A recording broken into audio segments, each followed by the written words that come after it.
Let me start with something uncomfortable.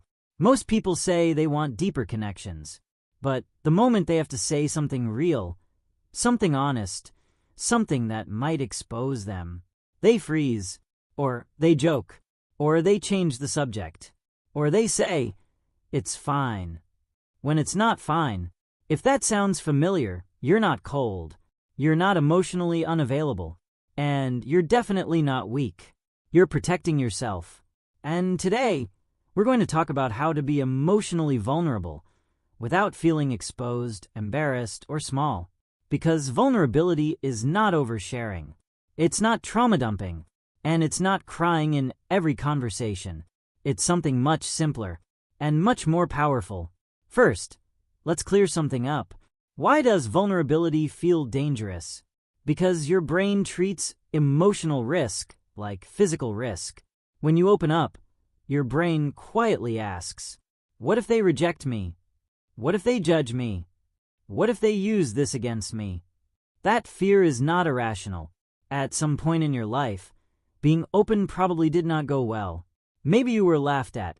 Maybe you were ignored. Maybe you were told you were too sensitive. So your brain learned, safer to stay guarded. And that strategy worked. It protected you. But protection has a cost. You can't feel deeply connected while being emotionally hidden. So the goal isn't to remove fear. The goal is to build safety, slowly. That's the key. Slowly. Here's the first shift. Vulnerability is not about revealing everything. It's about revealing something slightly uncomfortable, on purpose. For example, instead of saying, "I'm fine," you say, "Honestly, that bothered me a little." That's it. You're not collapsing. You're not confessing your entire life story. You're just telling the truth, gently. And that's real vulnerability. It's small, specific, and controlled. Now, let's talk about why people feel weak when they open up. Because we confuse vulnerability with loss of control. We think, if I admit I care, I lose power. If I show emotion, I lose respect. But the opposite is usually true. When someone calmly says, "That hurt me," without attacking, without blaming, without drama, it actually signals confidence. Because you're not hiding. And you're not exploding either. You're steady. That steadiness is strength. So how do you actually practice this? Here are 4 simple steps. Step 1. Start with low-risk honesty. Don't begin with your deepest trauma. Start small. Tell a friend, "I was nervous before that meeting."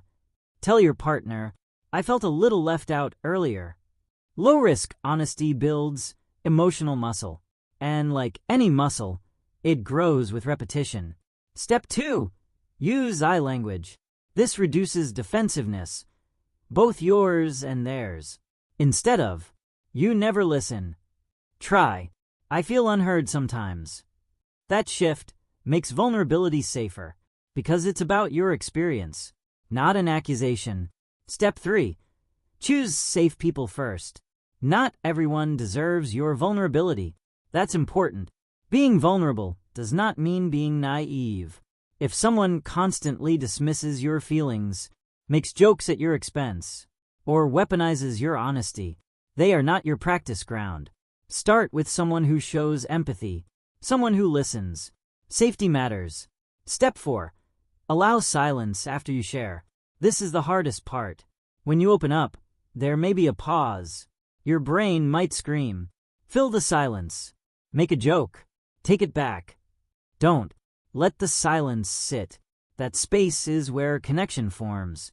Now, let's talk about something deeper. A lot of people say, "I don't even know what I feel." That's common. If you've spent years suppressing emotion, you don't automatically regain awareness overnight. So start simple. Instead of trying to identify complex feelings like betrayal or abandonment, start with sad, angry, anxious, hurt, excited. Basic emotions are enough. You don't need perfect emotional vocabulary. You just need honesty. And here's something important. Vulnerability doesn't mean constant openness. You are allowed to have boundaries. You are allowed to say, "I'm not ready to talk about that." that's still vulnerability, because you're being honest about your limits. There's a difference between guarded and boundaried. Guarded says, I feel nothing. Boundaried says, I feel something, but I need time. That's healthy. Now, let's address the fear of rejection. Yes, sometimes when you open up, someone won't respond well. That will happen. But here's the reframe. Rejection after honesty is information. It tells you who can meet you emotionally and who cannot. And that clarity saves you years of shallow connection.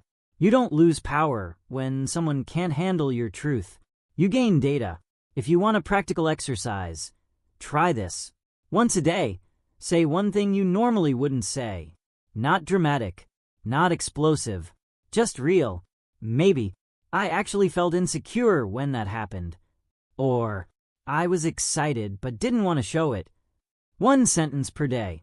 That's it. After a month, you'll notice something surprising. You won't feel exposed anymore. You'll feel aligned. And alignment feels calm. Let me end with this. Being emotionally vulnerable is not about becoming softer. It's about becoming more honest. And honesty removes tension. When you stop pretending not to care, you stop exhausting yourself. When you stop pretending you're unaffected, you stop feeling disconnected.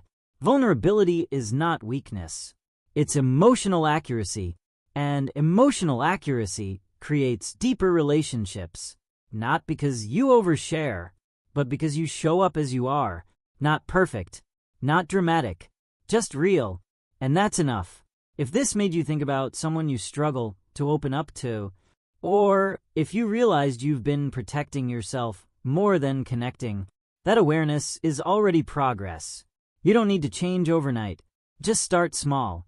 Stay steady, and tell the truth gently.